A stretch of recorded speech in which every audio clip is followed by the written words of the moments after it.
इस कहानी की शुरुआत में हमें दिखाया जाता है कि सन 1945 से लेकर 1962 तक अमेरिकन सरकार ने 331 न्यूक्लियर टेस्ट किए थे, जिसकी वजह से उस एरिया में बहुत ज्यादा रेडिएशन फैल गया था, जिसका असर आसपास के रहने वाले लोगों पे भी हुआ था। लेकिन अमेरिकन सरकार आज भी ये बात तस्लीम नहीं करती। अब हम एक गैस स्टेशन पे देखते हैं जहाँ काम करने वाला आदमी अपनी गन के साथ किसी रूबी नाम की लड़की को ढूंढ रहा होता है। जब वो वापस आता है तो वहाँ पर दरवाजे के बाहर एक बैग रखा हुआ होता है। फिर वो चिल्लाकर कहता है कि मैं अब तुम्हारी मदद नहीं कर सकता। इसके बाद वो बैग लेकर अंदर चला जाता है। बैग के अंदर एक कपल की तस्वीर और कुछ ज्वेलरी, एक सेल फोन और ह्यूमन बॉडी का कटा हुआ पार्ट होता है। तभी गैस स्टेशन पर एक कार रुकती है जिसमें बॉब और ईथल अपनी 25वीं सालगिरह मनाने के लिए सैन डियागो जा रहे होते हैं। इस ट्रिप में इनके साथ लीना, ब्रेंडी और बॉबी भी है। लीन इनकी सबसे बड़ी बेटी है और उसके हस्बैंड का नाम डग है।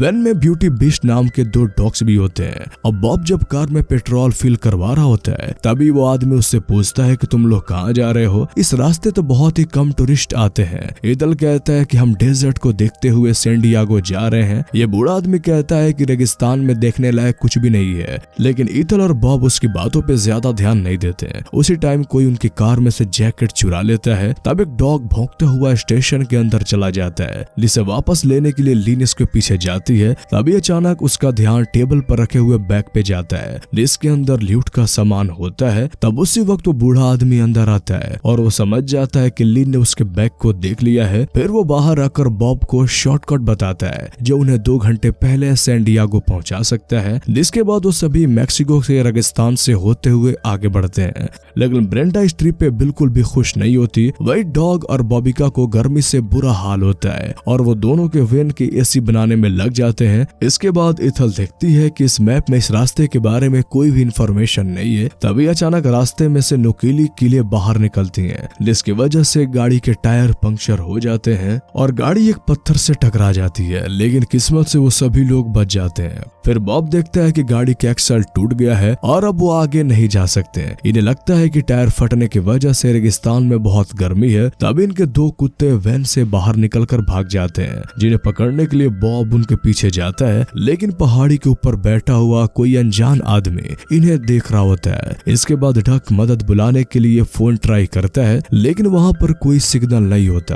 अब बॉब डिसाइड करता है कि वो और डक मदद बुलाने के लिए अलग अलग साइड पे जाएंगे। इसके बाद वो अपनी गाड़ी से गन निकालता है और एक गन बॉबी को देते हुए कहता है कि हमारे लौटने तक तुम बाकी लोगों का ख्याल रखना। इसके बाद लीन की नजर दूर पड़ी पहाड़ी से आ रही रिफ्लेक्शन पे जाती है, लेकिन वो उस पे ज्यादा ध्यान नहीं देती। जिसके बाद बॉब और डक मदद बुलाने के लिए निकल जाते हैं। वही थल, ब्रेड और लीन टेंट लगाकर लंच करने लगते हैं, लेकिन उनके डॉग पहाड़ी की तरफ देखकर काफी ज्यादा भौंक रहे होते हैं। ब्रेंडा जैसे ही वैन के दरवाजा खोलती है तो एक डॉग बाहर की तरफ भाग जाता है। अब एक बार फिर से बॉबी उसे पकड़ने के लिए उसके पीछे जाता है। बहुत देर ढूंढने के बाद ब्यूटी उसे कहीं नजर नहीं आती। तभी बॉबी की नजर वहीं पड़े खून की तरफ जाती है, जिसे वो फॉलो करते हुए आगे बढ़ता है और वो देखता है कि उसके कुत्ते को किसी ने मार दिया है। ये देखकर वो बहुत ज्यादा डर जाता है और वहां से भागने लगता है। लेकिन अचानक उसका पैर फिसल जाता है और वो नीचे खाई में गिरकर बेहोश हो जाता है। तब वहाँ एक लड़की आती है जिसका नाम रूबी है और उसने वही रेड कलर की जैकेट पहनी होती है जो उसने कार से चुराई थी। वो बॉबी को बचाना चाहती है, लेकिन ऊपर बैठा हुआ उसका भाई उसे वहां से जाने को कहता है। इसके बाद हम डक को देखते हैं, जिसे चलते चलते कई घंटे हो चुके हैं, लेकिन अभी तक उसे कोई मदद नहीं मिल पाई होती।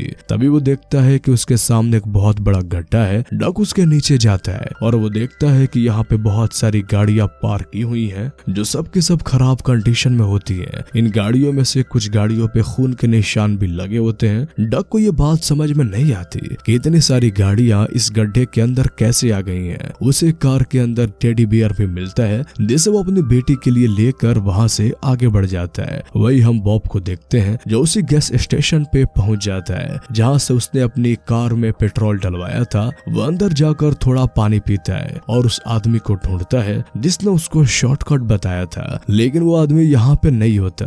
तब वो मदद बुलाने के लिए फोन ट्राई करता है, लेकिन वो फोन काम ही नहीं करता। तभी बॉब की नजर टेबल पर रखे हुए उस बैग की तरफ पड़ती है जिसके अंदर बहुत सारी ज्वेलरी और ह्यूमन बॉडी का कटा हुआ पार्ट रखा होता है। ये देखकर बॉब को उस आदमी पे शक हो जाता है और वो अपनी गन निकाल कर अलर्ट हो जाता है। अगले दिन वो दीवार पे लगी कुछ न्यूज़पेपर्स को देखता है जिसमें न्यूक्लियर टेस्ट के बारे में काफी कुछ लिखा होता है। बॉब समझ जाता है कि उसकी फैमिली इस जाल में फंस चुकी है। इसके बाद वो कार लेकर वहां से निकलने वाला होता है, तभी उसे उस बूढ़े आदमी की आवाज सुनाई देती है जो शराब के नशे में धुत पड़ा होता है। इससे पहले कि बॉब कुछ करता तभी वो आदमी अपने आप को गोली मार देता है। तब वहां पर बॉब को कुछ डरावनी आवाज सुनाई देती है और वो फायरिंग करते हुए कार की तरफ भागता है। लेकिन इससे पहले कि वो कार में बैठता तभी वो देखता है कि कार में कोई और आदमी बैठा है जो उसे बहुत बुरी तरीके से मार के बेहोश कर देता है और उसे अपने साथ खदान में ले जाता है। वही हम बॉबी को देखते हैं जो अभी भी बेहोश पड़ा होता है, लेकिन रूबी अभी भी उसके पास बैठी होती है। दूसरी तरफ ब्रेंडा उसे ढूंढते हुए हर जगह आवाज देती है, जिसकी आवाज सुनकर रूबी वहां से भाग जाती है। अब जब बॉबी को होश आता है तो अपने आप को वेन में पाता है। ईथल उसके जख्मों पे दवाई लगाती है और पूछती है कि तुम वहां पे गिरे कैसे, लेकिन बॉबी को कुछ भी पता नहीं होता। तभी उन्हें वेन के बाहर कुछ हलचल सुनाई देती है, जिसके बाद बॉब अलर्ट हो जाता है और सभी लोग को वेन में रुकने के लिए कहता है। फिर वो देखता है कि उसका दूसरा डॉग चैन तोड़कर भाग गया है। वो देखकर वो और ज्यादा परेशान हो जाता है। तब उसी वक्त डक भी खाली हाथ वापस आ जाता है। वो बताता है कि यहाँ से 5 किलोमीटर आगे जाने के बाद रास्ता खत्म हो जाता है। उस गैस स्टेशन वाले बूढ़े आदमी ने हमसे झूठ बोला। ये सुनने के बाद सभी लोगों की टेंशन और बढ़ जाती है क्योंकि बॉब अभी तक वापस नहीं लौटा होता। डक कहता है कि हमें थोड़ा और इंतजार करना चाहिए, उसके बाद हम बॉब को तलाशने निकलेंगे। इसके बाद ये सब लोग सो जाते हैं, पर बॉब को नींद नहीं आ रही होती। उस हादसे के बाद वो काफी ज्यादा डरा हुआ होता है। वो अपने डॉग को तलाशने जाता है, लेकिन तभी 2 लोग वैन के अंदर आ जाते हैं जो दिखने में काफी अजीब तरह के लग रहे होते हैं।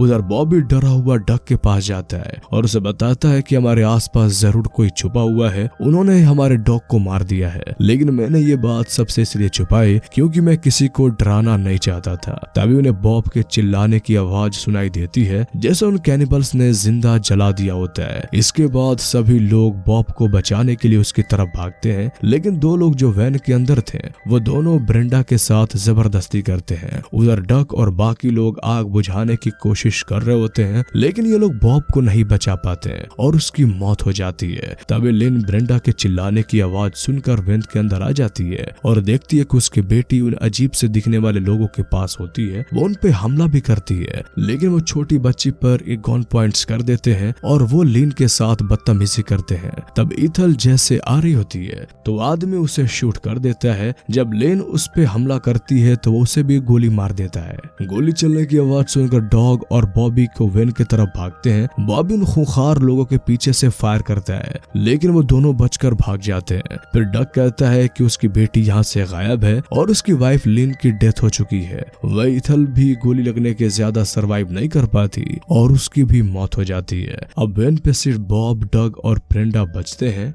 जिन्हें ये समझ नहीं आता कि हम यहाँ से कैसे निकलें। तभी एक कैनिबल जो शुरू से ही उन पे नजर रखा हुआ होता है उस पर बॉबी का डॉग बीस्ट हमला करके उसे मार देता है। वही वैन के अंदर बॉबी अपने आपा खो देता है और वो उन लोगों को मारने के लिए बाहर जाने लगता है, लेकिन डक उसे किसी भी तरह रोक लेता है। तभी अचानक उन्हें वैन के दरवाजे पर किसी तरह की आहट सुनाई देती है। उन्हें लगता है कि वो लोग फिर से वापस आ चुके हैं, जिसके बाद ये लोग डरते हुए दरवाजा खोलते हैं और वो देखते हैं कि उनका डॉग बीस्ट वापस आ गया होता है। साथ ही वो उस आदमी को मारकर उसकी वॉकी टॉकी भी साथ ले आया होता है, जिस पर डक अपनी बेटी की रोने की आवाज सुनता है। वो उसे कहता है कि आखिर तुम हमसे क्या चाहते हो। तब दूसरी तरफ से आवाज आता है कि जो जुपिटर है वो सबको खत्म कर देगा। अब अगली सुबह डक अपनी बेटी को वापस लेने के लिए पहाड़ी की तरफ जाता है। बिस्ट भी उसके साथ होता है जो उसे आगे का रास्ता दिखाता है। फिर एक सुरंग के अंदर एंटर करते हैं जहाँ उसे बहुत सारे लोगों की कब्र बनी हुई नजर आती है। फिर वो चलते चलते सुरंग की दूसरी तरफ पहुंच जाता है और देखता है कि पहाड़ों के इस पार एक छोटी सी बस्ती है जो शायद उन लोगों का गांव हो सकता है। दूसरी तरफ ब्रेंडा गाड़ी के टायर को आग लगा देती है ताकि उड़ते हुए धुआं देखकर उनकी कोई मदद के लिए आ जाए। साथ ही बॉबी फिशिंग लाइन से एक ट्रैप बनाता है। इसके बाद हम डक को देखते हैं जो उस गाँव में एंटर करता है। तभी यहाँ लगे बोर्ड से पता चलता है कि ये गाँव पहले न्यूक्लियर टेस्टिंग प्लेस हुआ करता था जहाँ न्यूक्लियर वेपन्स का टेस्ट किया जाता था, लेकिन शायद अब जब यहाँ रेडिएशन बढ़ने की वजह से कोई नहीं रहता तभी उसे घर के पीछे चलता हुआ जनरेटर दिखता है। तब वो विंडो से अंदर देखता है और वो देखता है कि इसकी बेटी इसी घर में अंदर है। तभी उसके पास से अचानक से एक आदमी निकलता है जो एक ह्यूमन बॉडी को अपने साथ ले जा रहा होता है।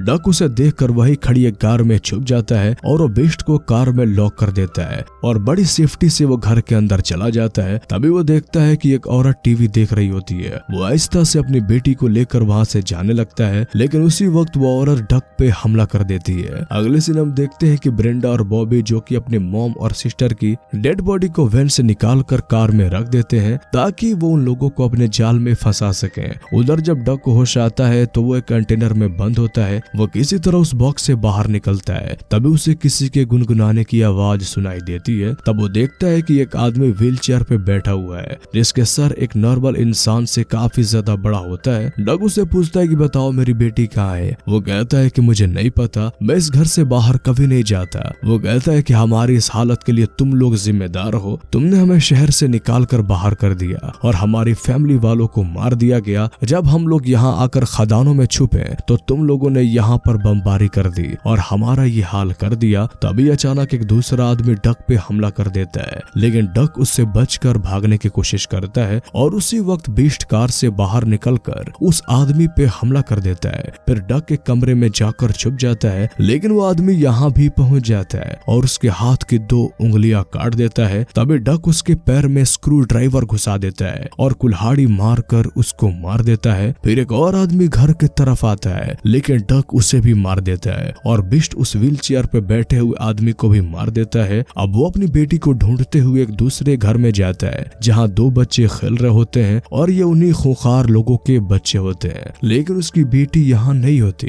फिर एक आदमी उस बच्ची को मारने के लिए चाकू निकालता है। तभी रूबी उसे रोकने की कोशिश करती है, लेकिन यह आदमी उसे वहाँ से भगा देता है। फिर वो बच्ची को मारने के लिए जैसे ही कपड़ा हटाता है तो वहाँ उसे एक पिग का बच्चा मिलता है। वो समझ जाता है कि ये रूबी का काम है। जब डक अपने बेटी के रोने की आवाज सुनता है तो वो देखता है कि रूबी उसकी बेटी को लेकर भाग रही होती है। दूसरी तरफ हम ब्रेंडा और बॉबी को देखते हैं जिनके लगाए हुए ट्रैप से पता चल जाता है कि वो लोग यहाँ पे आ चुके हैं। फिर बॉबी गन लेकर आगे बढ़ता है और देखता है कि उसकी मॉम की बॉडी कार से गायब है। तब वो ब्लड के निशानों को फॉलो करते हुए जैसे ही आगे जाता है तब वो हैरान हो जाता है। वो देखता है कि एक आदमी उसकी मॉम को खा रहा होता है। वो भी गुस्से में उस पर फायर करता है, लेकिन जल्दी उसकी सारी गोलियां खत्म हो जाती है। उधर ब्रेंडा वैन के अंदर एलपीजी गैस को रिलीज कर देती है, जिसके बाद ये दोनों जाकर एक पत्थर के पीछे छुप जाते हैं। जैसे ही वो लोग उस वैन का दरवाजा खोलते हैं तो उसमें आग लग जाती है और उसमें से एक बड़ा धमाका होता है जिसमें वो आदमी मारा जाता है। अगले दिन हम डक को देखते हैं जो रूबी को रास्ते में रोक लेता है, जिसके बाद रूबी उसकी बेटी को वापस देने लगती है, लेकिन तभी वो आदमी डक पे हमला कर देता है और उसे बुरी तरह से पीटने लगता है। लेकिन इस बार डक उसे शूट कर देता है और अपनी बेटी को रूबी से वापस लेता है, लेकिन वो आदमी अभी भी मरा नहीं होता। इससे पहले कि डक पे वो शूट करता